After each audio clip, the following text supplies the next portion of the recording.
Welcome to For Felliness, belysning.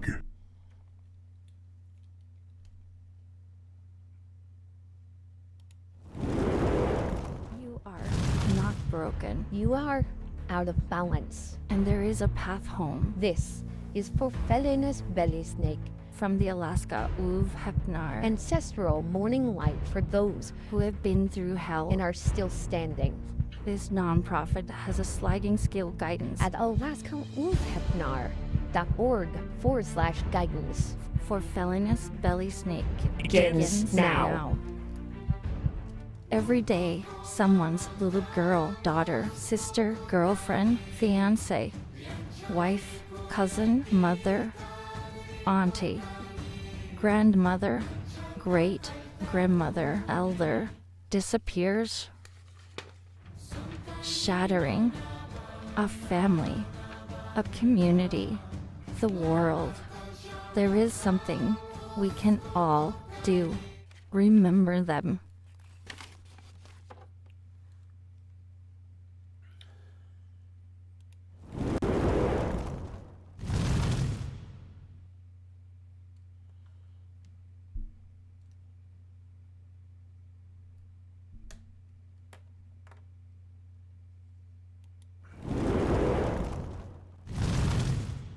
Good morgen and happy Freya's Day. Happy Freya's Day to you. Today we talk about the Yule Goat. For those of you who are not familiar with Norse customs and traditions, as we move into the end of the year, we're looking at several events, kind of here in a series. One of them being Yule, which was later absconded with by the Christians to become what many know as Christmas. We will also move into the winter solstice, and of course the Gregorian New Year. So we're kind of looking at a series of events here as we close out this calendar year and move into our next evolutionary state, if you will. So, a wonderful opportunity. But today, that gives me pause that I think I would like to share with you as to how we can use this same mentality, if you will, to help ourselves move forward in our own lives. So, before I get started though, I want to say thank you. Thank you to all of you who have liked, followed, and subscribed, and stay up even when we're late in the morning like we are today. It's very appreciative when I see those of you who are joining me. I am very touched and I'm honored. And I pray that I am worthy of your attention for this time. I want to give a huge shout out to KWWP Radio, nonprofit radio that hosts the show periodically throughout the day, playing previous shows. So I want to say thank you to them, and as well as the live show. Although today it seems we are offline today, but otherwise. And I want to give a huge shout out to my friends and my family, my actual clan, there at newrealitytv.com. Newrealitytv.com, a streaming channel dedicated to a plethora of perspectives, spiritual paths that we could absorb and hopefully will resonate with us to help us evolve into the next best version of ourselves. So today we are speaking about the Yule Goat. But more importantly, we're embracing and celebrating Freya's Day. Freya, of course, being the goddess of love and war. Freya understood energy, and she understood how energy moved throughout the universe and how it could come in to us and go out from us, that we may manifest and alter our perspectives of the world around us. So today, again, we're speaking about energy and our our interpretation, our management, our true use of this energy in this physical existence. Now, many of you have written me and you've asked a fairly simple and, quite honestly, a fairly legitimate question, and that is, what is this energy that we speak of? How can we see it? How can we measure it? Well, you can only measure some of it. You can measure that of light, of heat, maybe of sound. Those are measurable energies that are coming in. Your sight is additional energy, because remember, we can't take pictures. We don't have a Rolodex up here between our ears where we just take all of these pictures and we're stacking them up. So our eyes are not cameras, if you will. So we're taking memories and we're converting them. We're seeing the experience and we're converting them to energy that we can then pass over our optic nerve into our mind.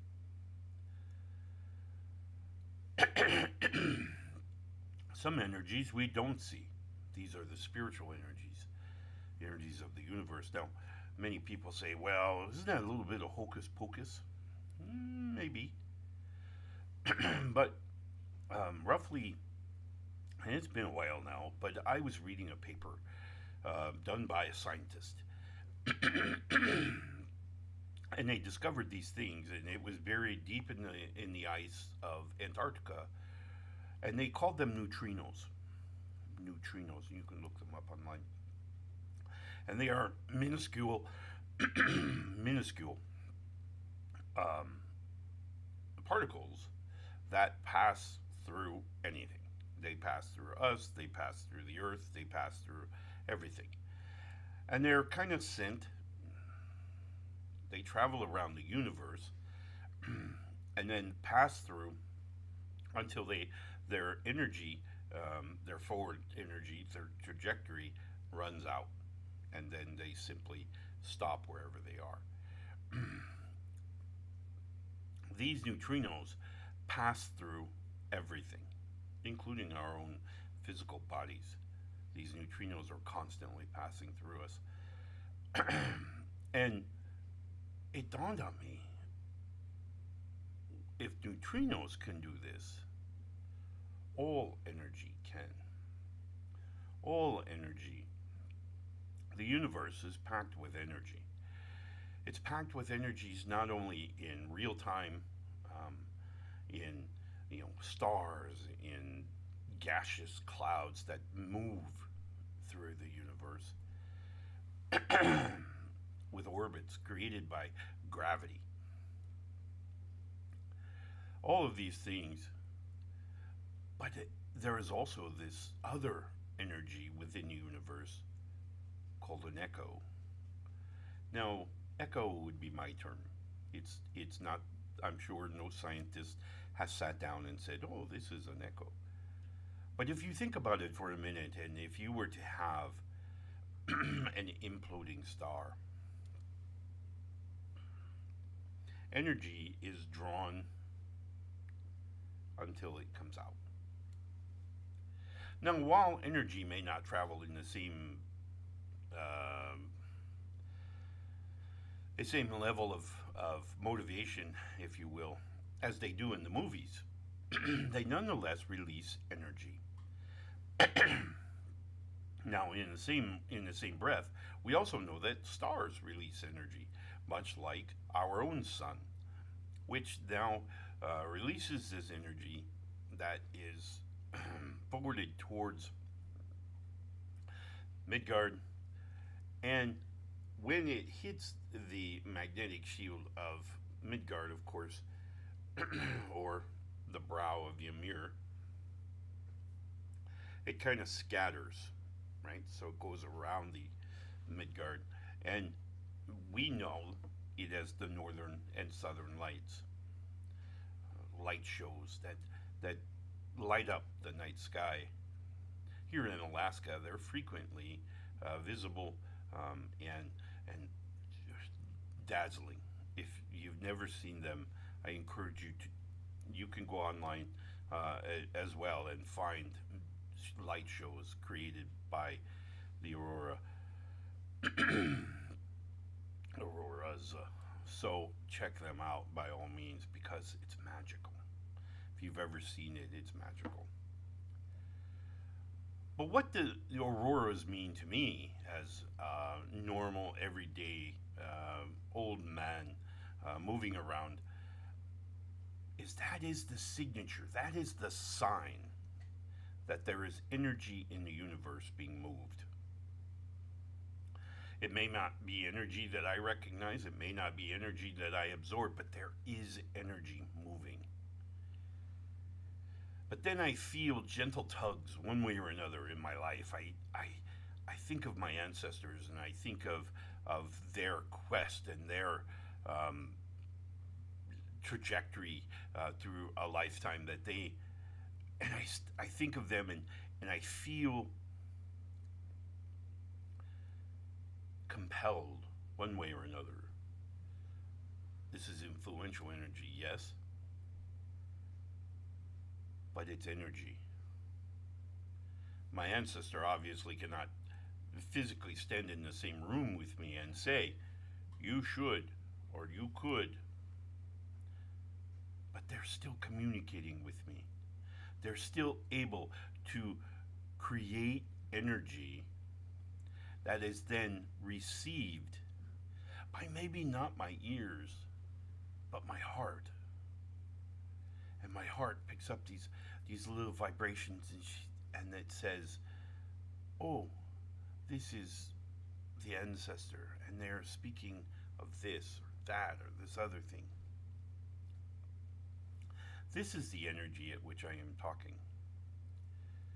In the days of our ancestors, and some of you now, obviously, we recognize this energy as being one of two forms. Now, this, within the Norse understandings, there were really two distinct levels of magicians, of those who could manipulate magic. The first of these was the seer, or as it was pronounced, seether, right? Seether. And these magicians cast spells into their environment, knowing that everything with its own energy, with its own spiritual energy, all of these spiritual entities around it would help by adding more energy to the spell, to the casting, right? And so I cast a spell and the spirits would come and they would provide additional energy to bring the spell to fruition. This was Seether magician, Seether magic. Seether was probably the more popular of the, I won't say popular, I will say the more frequently discovered magic of the day. Many people used it for many different ways. We cast spells to seek out guidance and wisdom for future events, maybe for long journeys on the sea, maybe for attacks or defenses against an opposing force. Seether was a magic that allowed the spiritual entities around us, both ancestry and not, to bring their energy into the mix and create this solid stream of energy that would then would bring your spell, or my spell in this case, to fruition. The second level of magic that my people recognized was the spa-craft. Now, spa-craft was very different. Actually, it was completely opposite in that it didn't need other spiritual entities around us to provide energy. The spa-craft magician themselves created the energy, focused the energy, tunneled the energy that it would bring whatever it was to fruition. Spackraft could rearrange molecules within the human body to provide healing, growth, and sight. There was so much that could be done with these two forms of magic. Well, Freya brought magic, so she is the source of magic. Originally in her home with the Vanir tribe, that's what Freya did. Is she created the magic that we have in all the world, and she would bring it to Midgard. She would offer it to men and women of the day who could use and manipulate and manage this energy on Midgard. She would be traded as part of a prisoner swap, if you will, to promote peace between the Vanir and the Aesir. And in that trade, she would go and, of course, set up her hall within Asgard, live amongst the Aesir, and she would teach this magic to Odin, for one. She would help him not only understand the magic of manipulating energy, but she would go on to explain to him the power of the runes. The runes are a very powerful source of magic. If we think for a moment about the energy that we spend to formulate thoughts, to congeal those thoughts into words, both individual letters, words, sentence structure, paragraph, and then to convey ideas. We're transmitting energy from here to others. That's the power of the rune. The rune, individual characters form words. Those words describe things. Words can be power. Words were power. By naming something, we assigned it a space. We gave it value. We gave it its own space and time. This is why the characters that made that word were so powerful. This is what gives us, today even, the power of the rune. Which brings us to the runes. Why do we use the runes, you may ask? How do the runes work? Well, if you think about it, when we draw our rune from the bag, we can't see the rune. We can't see what we're pulling. We're pulling a blank tile. And so the tile comes up blank, right? There's nothing on it. It's face down. We're going to put this rune face down. We're not going to look at the character. Why? Because we're still giving the gods the opportunity to further investigate our mind and to allow them to answer the question thoroughly, correctly, based on what's going on in here. Today's rune, not this. Not this. The second rune of Hagglzat, not this, is achievement through effort.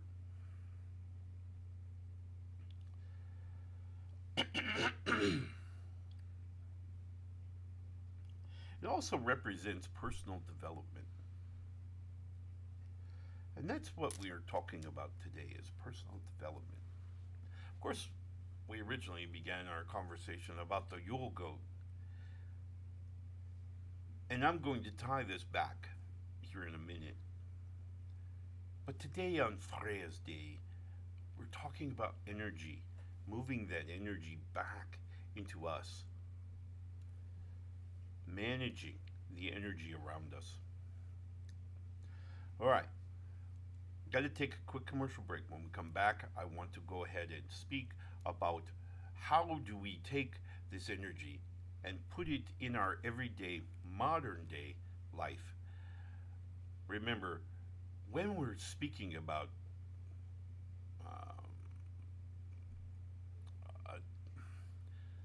recognizing the old gods and the old ways, we're not talking about, you know, tearing down your nice fancy houses and cars and things.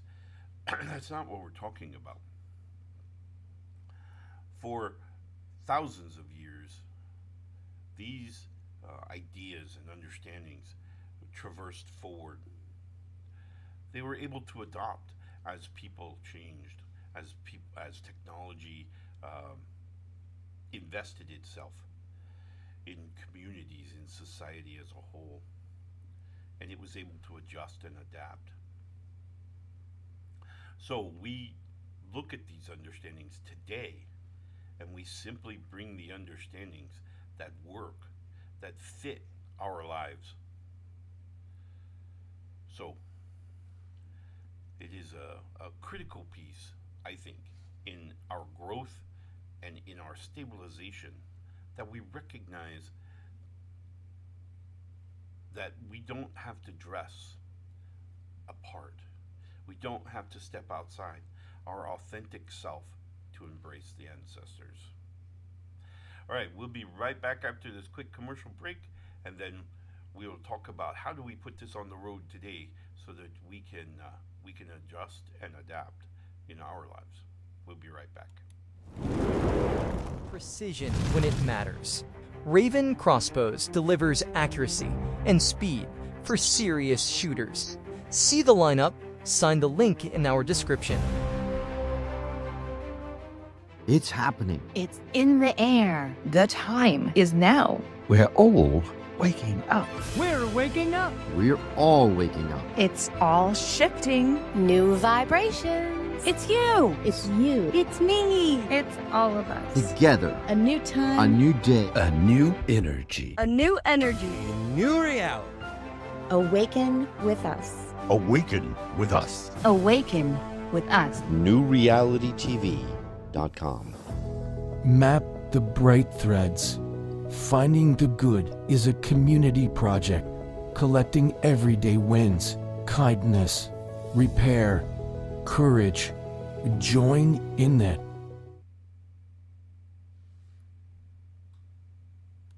These words are stirring something heavy in you.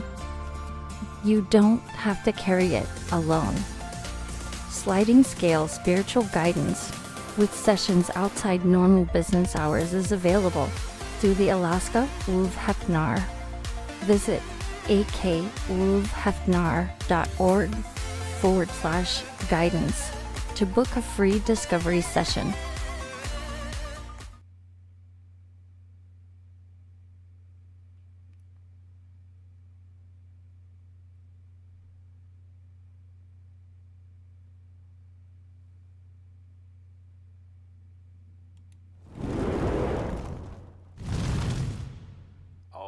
Welcome back, and thank you for taking that quick break.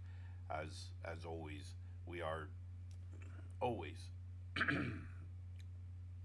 highly appreciative of a connection to our friends and family at New Reality TV. Wonderful streaming channel dedicated to spiritual perspectives, so do check them out.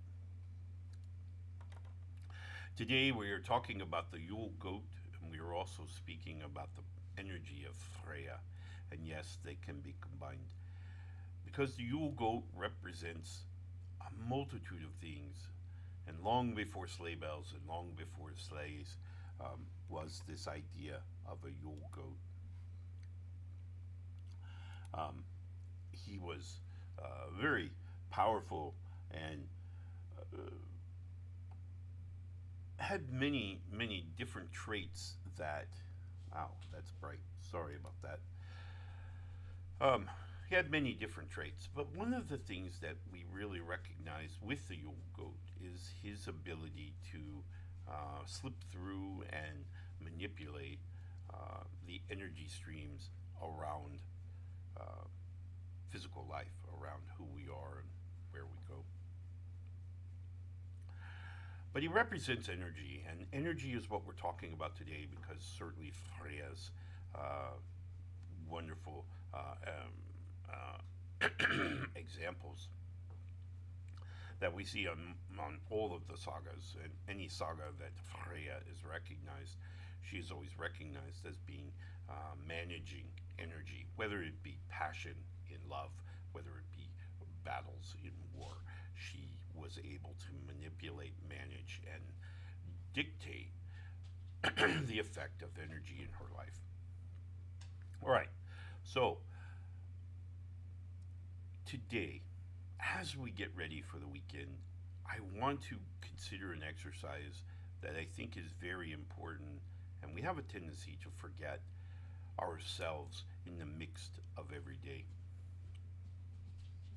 So today, I want us to think about us.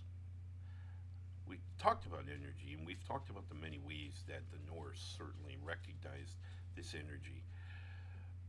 But one of the things that we need to understand about energy is there's a finite amount to us. We only have so much. We can only create so much.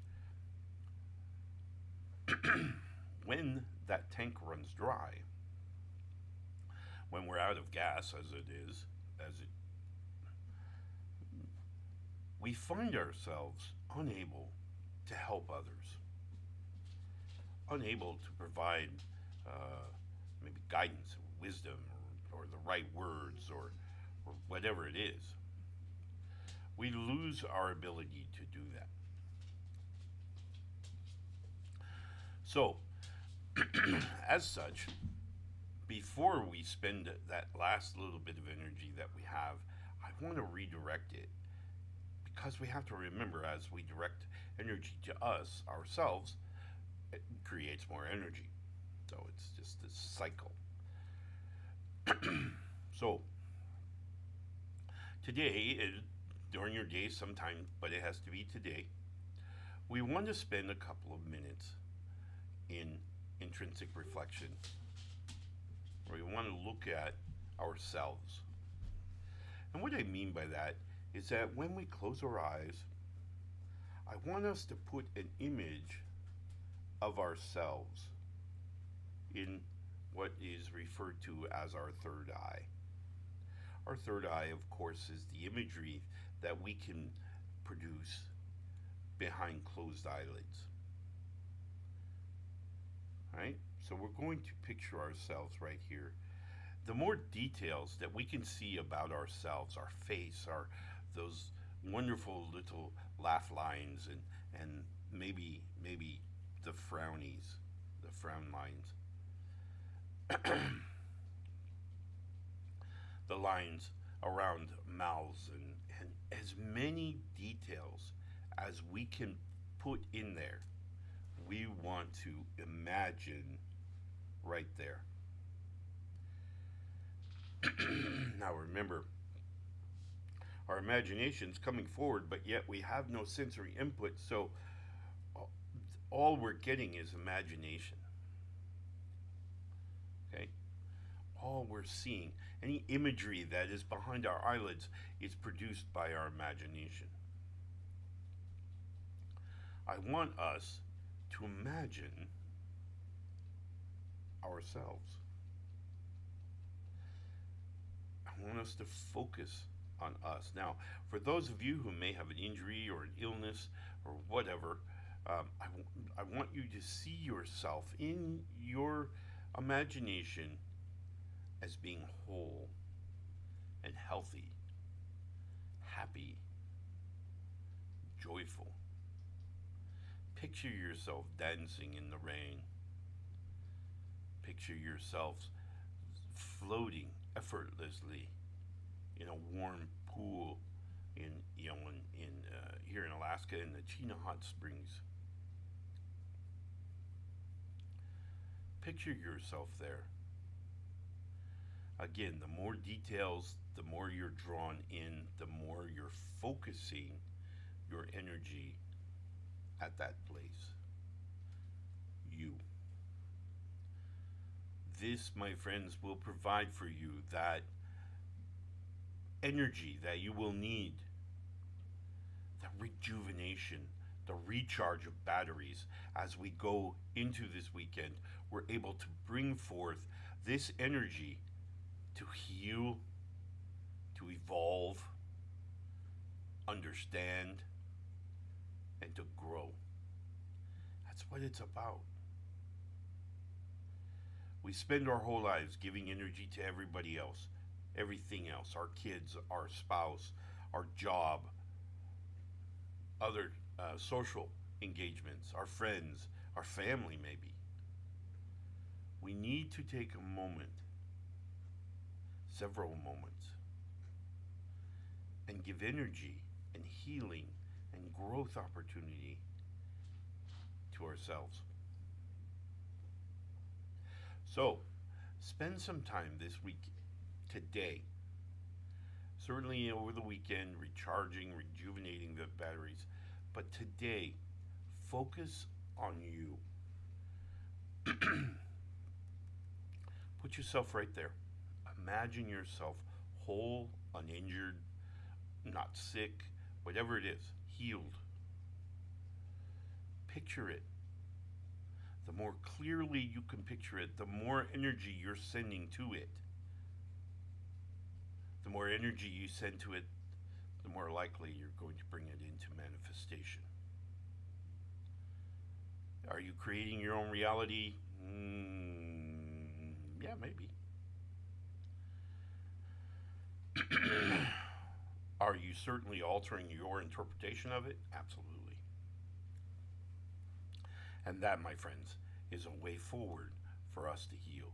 And in recognition of the Yule Goat, to have our direction, to focus our energy, and to make our forward path lighter, faster, more efficient, and better for us.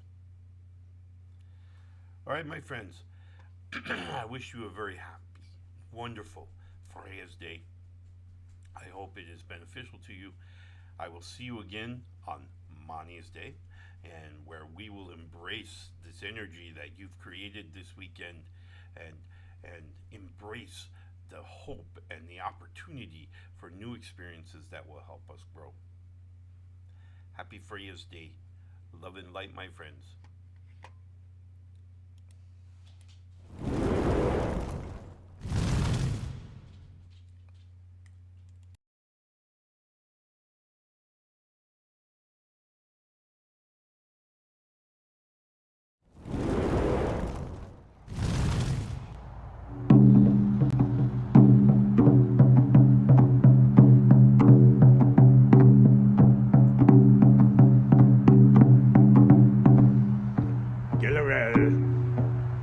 Fulfilling us.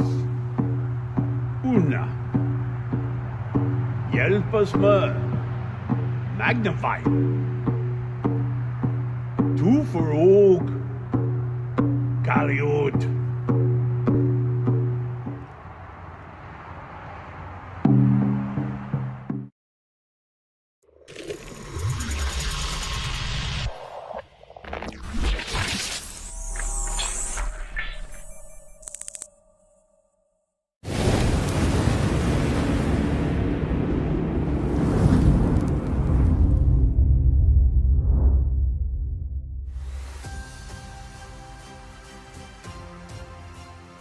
If what we've touched today hits something raw for you, you don't have to carry it alone.